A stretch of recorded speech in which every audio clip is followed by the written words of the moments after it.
Ya, selamat pagi. Selamat pagi Bapak dan Ibu. Selamat pagi anak-anak di seluruh Indonesia. Apa kabarnya? Bagaimana hari ini? Semoga semuanya sehat selalu. Semangat pagi anak-anak. Berjumpa kembali dengan Pak Jana di channel Bimbel Matematika SMK dan SMP. Kita akan mempelajari matematika pra-KBM. Materinya apa? Masih lanjutan dari video yang sudah, yaitu statistik tentang ukuran pemusatan. Materinya adalah rata-rata hitung atau mean data kelompok. Ada 3 rumus yang akan kita gunakan untuk mencari mean, yaitu yang pertama adalah ini, ya. Yang kedua adalah ya ini, ya. Ini apa? Nah sekalian, sudah pernah kita lihat ya. Ini sudah pernah kita lihat, yaitu pada saat kita membicarakan mean atau rata-rata hitung data tunggal berbobot. Ya, rumusnya kan seperti ini. X bar sama dengan jumlah XI kali FI dibagi jumlah FI. Nah, XI di sini berbeda ya dengan pada data tunggal. XI di sini adalah titik tengah kelas interval. FI-nya sama, yaitu adalah frekuensi kelas interval. Kemudian yang kedua, X bar atau mean sama dengan apa? Ini menggunakan rata-rata sementara ya. M adalah rata-rata sementara ditambah jumlah DI kali FI dibagi jumlah FI. DI-nya itu apa? DI-nya itu adalah XI dikurangi M. XI-nya titik tengah kelas dikurangi rata-rata sementara. Nah, nanti kalian akan tahu bedanya menggunakan rumus yang pertama ini dengan rumus yang kedua. Bedanya apa? Itu adalah kemudahannya bedanya ya. Mudah yang mana? Nah, nanti silakan untuk mempraktekkan, memilih dalam hal mengerjakan mencari rata-rata hitung. Kemudian ada yang ketiga nih. Ini yang ketiga. Ya.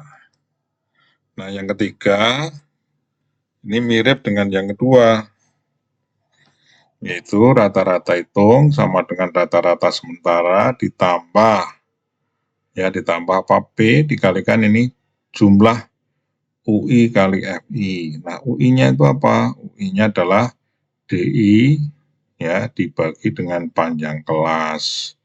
Jadi UI sama dengan DI per P ya, P-nya panjang kelas. Sedangkan FI-nya sama, itu adalah apa? Jumlah frekuensi. Baik, sekarang kita akan coba ya, kita coba bersama pada soal untuk menghitung rata-rata hitung. Nah, ini contohnya, hitunglah rata-rata hitung dari data berikut ini. Ini kita akan menggunakan cara 1. Ingat-ingat rumusnya ya, cara 1. Nah, ini adalah datanya. Ini apa interval kelasnya dan frekuensinya ya. Ini. Oke. Kemudian kita tambahkan kolom. Ya, tapi sebelum menambahkan kolom, kita harus tahu dulu keperluannya apa menambah kolom. Yaitu kita keperluannya adalah apa ini? Untuk mengisi ya apa rumus ini ya, dibutuhkan apa di rumus ini. Ya, di rumus ini dibutuhkan apa? XI kali FI, berarti kita perlu kolom XI, titik ke tengah kelas, ya kan? Itu yang perlu tambahkan, kemudian ditambah apa lagi? Kolom XI kali FI. Baik, kita coba lanjut. Ya, kita lanjut. XI dan XI kali FI. Untuk kolom pertama, ya, untuk kolom pertama, kolom XI kita isi terlebih dahulu, yaitu 145 ditambah 149 bagi 2, ya, ini ya, apa namanya ini, adalah titik tengah kelas. Kemudian kalian perhatikan, ini panjang kelasnya berapa, ini panjang kelas, ya, naiknya berapa ini, naiknya adalah 5, jadi panjang kelasnya 5. Maka nih nanti juga titik tengah kelasnya nggak usah harus ngitung satu-satu ya. Dari sini 147 tambah 5. Nanti tambah 5 lagi. Berikutnya tambah 5 dan seterusnya ya. Baik, kita coba. 147 tambah 5 152. 15 tambah 2 tambah 5 157. Berikutnya 162, 167, 172, 177. Kemudian kita kalikan dengan frekuensi ya untuk mengisi kolom ini. 4 kali atau 147 kali 4 berapa?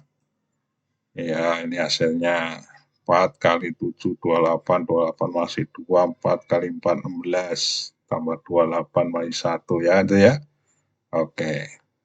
Berikutnya 152 kali 6 itu ya. Kalian nanti bisa menggunakan kalkulator nggak masalah. Yang penting kalian tahu caranya. Ya, caranya itu penting ya.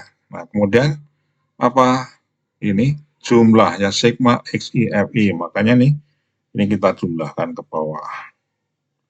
Berapa hasilnya ya? 8085. Itu hasilnya. Nah, ini kita masukkan. Kita masukkan di rumus. 8085 untuk menggantikan apa sigma FI, sedangkan yang sigma FI diganti dengan berapa nih? 50 ya. Kita masukkan. Ya. 8085 masukkan, kemudian dibagi berapa? 50 ya. Itu sigma FI-nya atau jumlah frekuensinya. Hasilnya berapa? Ya, hasilnya adalah ini. Ya, ini selesai ya, ini sudah selesai ini hasilnya. Ya, bagaimana mudah? Mudah, cuma mengalihkannya kalau manual ya, manual tanpa bantuan kalkulator lumayan ya. Iya. Baik, sekarang lanjut kita gunakan cara yang kedua, rumus kedua. Ya, cara kedua nih. Ini datanya masih tadi. Nah, kalau yang cara kedua perlu kolom DI ya. Perlu kolom DI langsung aja. Kita lihat tuh, ya kan? Rata-rata hitung sama dengan M. Nah, M-nya ini rata-rata sementara. Berapa? Nah, sebagai rata-rata sementaranya biasanya kita ambil titik tengah. Titik tengah yang di tengah-tengah. Ya. Bisa juga yang di paling atas juga boleh. Interval kelas yang pertama atau interval kelas kedua juga boleh, interval kelas terakhir di tengahnya juga boleh ya, mana aja boleh. Kita isi dulu titik tengah kelasnya, masih ingat tadi caranya ya, tentukan yang pertama, kemudian ditambah berikutnya dengan apa, panjang kelas. Nah, sekarang DI-nya, sebelum menentukan DI kita harus tentukan apa, yaitu adalah rata-rata sementara. Rata-rata sementaranya diambil berapa di sini? 162. Mana 162 ini ya. Jadi ini semuanya diambil atau dikurangi dengan 162. Hasilnya berapa? Coba kita lihat 147 kurangi 162 minus 15. 152 kurangi 162 minus 10 ya. Itu. Ini 0, kemudian ini 5, ini 10, ini 15. Baik, sekarang apalagi DI harus dikalikan dengan FI-nya ya. Tambahkan satu kolom lagi. Nah, mana? Ini nih, negatif 15 kali 4. Ya gitu ya. Negatif 10 kali 6, negatif 5 kali 9, 0 kali 12, 10 kali 5 kali 10, 10 kali 7, terus 15 kali 2 ya. Berapa hasilnya? Nah, ya yang pertama negatif 60, berikutnya juga negatif 60, negatif 45, 0, 50, 70, 30 ya. Nah, sekarang coba perhatikan nih. Negatif 60 dan negatif 60 berapa?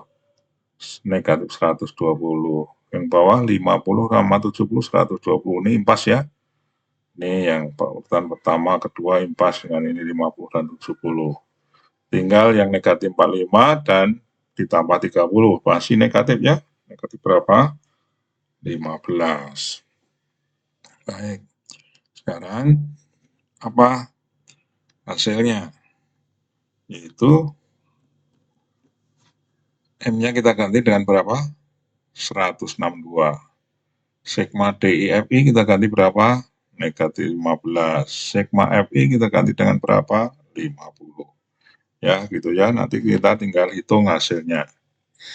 Nah, ini 162 ditambah negatif 15 dibagi 50. Ya, gitu ya. Nah, hasilnya adalah 162 ditambah negatif berapa? 0,3. Jadi hasilnya berapa? 161,70. Ya. Oke, mungkin lebih mudah ini ya, lebih mudah. Hanya tambah berapa kolom? Tambah 1 kolom ya. Lebih mudah ini, lebih ringan ngitungnya. Nah, sekarang cara yang ketiga. Nah, ini nanti menurut kalian lebih mudah yang mana ya dibandingkan ya. Nih, cara yang ketiga. Datanya masih tetap tadi, supaya kalian bisa bandingkan hasilnya ya gitu ya. Oke, nah ini soalnya nih ya, apa namanya rumus yang dipakai. Jadi kita tambah apa? Kolom titik tengah kelas, nih, ya kan? Diisi dulu. Ya tadi caranya masih ingat ya, diisi dulu. Oke, kemudian diisi apa lagi sebelum UI? Karena UI itu adalah sama DI per P ya kan, berarti ini kita tambah kolom DI. Nah DI-nya XI dikurangi berapa? Rata-rata sementaranya berapa? 162. Semuanya kurangi 162. Hasilnya negatif 15, negatif 10, negatif 5, 0, terus 5, ini 10, ini 15. Nah kemudian kolom DI UI. Bagi berapa panjang kelasnya? Masih ingat tadi panjang kelasnya berapa? 5 ya. 5 ini kan naiknya 5, 5, 5 ya kan. Nah, oke. Lanjut. Bagi 5, negatif 15 bagi 5 negatif 3. Negatif 10 bagi 5 negatif 2. Ini negatif 1. 0, 1, 2, 3. Kemudian kalikan dengan frekuensinya. Nah, ini UI kali FI. Negatif 3 kali 4, negatif 12. Negatif 2 kali 6 ya, hitungannya lebih kecil ya, ini lebih kecil. Nah, ini lebih kecil. Nah, lebih kecil lagi ya kan, hitungannya lebih kecil lagi. 2 kali 7, 14, 3 kali 2, 6. Ya, lebih kecil. Kemudian kita cari jumlahnya ya, cari jumlahnya. Oke, sekarang kita tinggal masukkan ke rumus ini. Ya, kita masukkan ke rumus. Negatif 3 kita masukkan di sini. Ya kan? Kemudian 50 masuk sini. P-nya ganti berapa? 5, ya kan panjang kelasnya 5. Kemudian M-nya ganti berapa? 162. Ya, oke. Yuk, kita lanjut. Ya, 162 ditambah 5 kali negatif 3 dibagi dengan berapa? 50. Hasilnya 162 ditambah negatif 15 per 50 ya. Oh ini sama Pak dengan yang kedua tadi negatif 15 per 50. Iya. Oke, hasilnya berapa? Yang negatif 15 dibagi 50 minus 0,30 ya. Jadi total berapa? 162 tambah negatif 30, 161,70. Bagaimana hasilnya? Sama ya, sama. Baik, berikutnya ada latihan ya. Berikutnya ada latihan ini. Soal latihan hitung nilai min data di bawah ini dengan 3 cara. Gunakan 3 rumus ya. Oke, apa? Kalau mau, oh saya mau pakai rumus yang kedua saja yang sederhana, nggak apa-apa. Ya, karena hitungan yang terlalu kecil juga susah ya. Oke, bagi-bagi kecil, bilang kecil itu susah. Yang enak bilangannya yang sedang-sedang saja ya, pakai rumus yang kedua boleh. Baik, sampai di sini. Mohon Bapak dan Ibu, anak sekalian yang belum subscribe, silakan untuk subscribe terlebih dahulu, kemudian like dan komen, silakan ya. Sampai di sini, nanti kita lanjut. Satu lagi untuk mencari rata-rata hitung, yaitu kalau data itu disajikan dengan apa? Dengan histogram. Jadi ini bukan datanya bukan di dalam bentuk tabel distribusi begini, tapi disajikan dalam bentuk histogram. Kita coba mencari rata-rata itu. Baik, terima kasih. Sampai jumpa.